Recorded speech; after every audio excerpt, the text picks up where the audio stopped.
Antarctica పేరు వింటేనే గడ్డకట్టే చలి, అంతులేని మంచు కొండలు గుర్తుకొస్తాయి. ఎటు చూసినా తెల్లటి పరుపు పరిచినట్లు ఉండే ఆ సామ్రాజ్యంలో సైలెన్స్ రాజ్యమేలుతోంది. కానీ ఆ తెల్లటి ప్రశాంతతను చీల్చుకుంటూ ఒక భయంకరమైనటువంటి దృశ్యం కనిపిస్తోంది. అక్కడ ఒక హిమనది నుంచి మంచు రక్తం కక్కుతోంది. అవును, మీరు వింటున్నది నిజమే.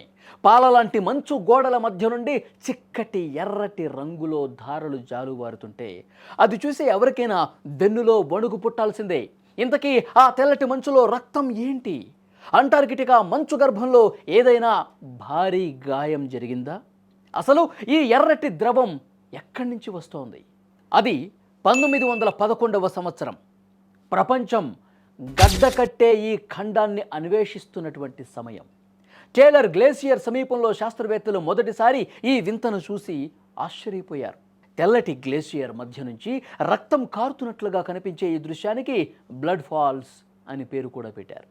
అప్పట్లో దీనిని చూసి ప్రకృతి వింతగానో లేక అరిష్టంగానో భావించేవాళ్ళు. దశాబ్దాలు గడుస్తున్న అత్యాధునిక సాంకేతికత అందుబాటులోకి వచ్చిన ఇవాల్టికి ఈ బ్లడ్ ఫాల్స్ శాస్త్రవేత్తల మెదళ్లకు మేత వేస్తూనే ఉంది. అసలు ప్రాణవాయువు కూడా సరిగ్గా అందని ఆ గడ్డకట్టే ఉష్ణోగ్రతల్లో నీరు ద్రవ రూపంలో ఎలా ప్రవహిస్తోంది? ఇది అంతు చిక్కని ప్రశ్నగా మిగిలిపోయింది. మనం పైకి చూస్తున్నటువంటి ఈ మంచు కింద ఒక భారీ రహస్యం దాగి ఉంది అని నమ్ముతారు. సుమారు 15 నుంచి 20 లక్షల సంవత్సరాల క్రితం భూమిపై జరిగిన భారీ మార్పుల వల్ల ఒక పురాతన సరస్సు మంచు పొరల కింద చిక్కుకుపోయింది. సూర్యకాంతి సోకని, గాలి చొరబడని ఒక చీకటి ప్రపంచం అక్కడ ఉంది.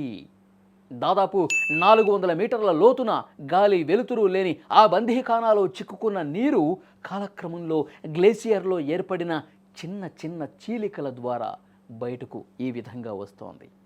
మనం చూస్తున్న ఆ ఎర్రటి రంగుకు మూలం ఆ లక్షల ఏళ్ల నాటి పాతాళ సరస్సే.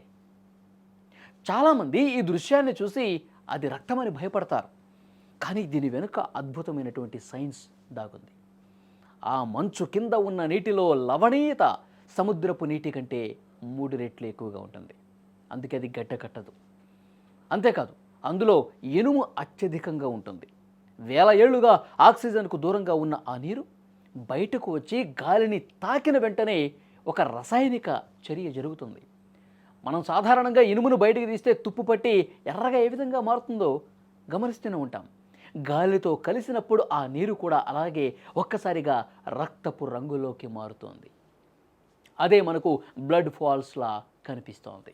నిజానికి ఈ బ్లడ్ ఫాల్స్ శాస్త్రవేత్తలను ఆశ్చర్యపరిచింది రంగుతో మాత్రమే కాదండి, అక్కడ నివసిస్తున్న జీవంతో.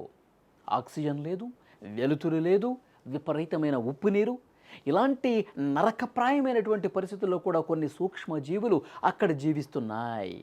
అవి సూర్యకాంతి లేకుండా ఇనుము మరియు సల్ఫర్ ఆహారంగా తీసుకుంటూ శక్తిని పొందుతున్నాయి. భూమి మీద జీవం పుట్టడానికి సూర్యరశ్మి ఒక్కటే మార్గం కాదని, అసలు ఊహించని పరిస్థితుల్లో కూడా ప్రాణం నిలబడుతుంది అనడానికి ఈ బ్లడ్ ఫాల్స్ ఒక ఉదాహరణగా నిలుస్తూ ఉన్నాయి. బ్లడ్ ఫాల్స్ కేవలం భూమి మీద ఉన్న ఒక వింత మాత్రమే కాదు, ఇది అంతరిక్ష పరిశోధనలకు ఒక కొత్త తలుపు తెరిచింది. మంగళగ్రహం పైన లేదా గురుగ్రహ చంద్రుడు యూరోపా పైన కూడా ఇలాంటి మంచు పొరల కిందే నీరు ఉండొచ్చని భావిస్తూ ఉన్నారు. అక్కడ కూడా ఇలాంటి సూక్ష్మజీవులు ఉండే అవకాశం ఉందని బ్లడ్ ఫాల్స్ ఉదాహరణ చాలా బలంగా చెప్తోంది. అంటార్కిటికా మంచు గర్భం నుంచి జాలుబారుతున్న ఈ ఎర్రటి ధారలు మన భూమి గురించి, మన విశ్వం గురించి ఇంకా మనం తెలుసుకోవాల్సింది ఎంతో ఉందని చాలా స్పష్టంగా రుజువు చేస్తూ ఉన్నాయి.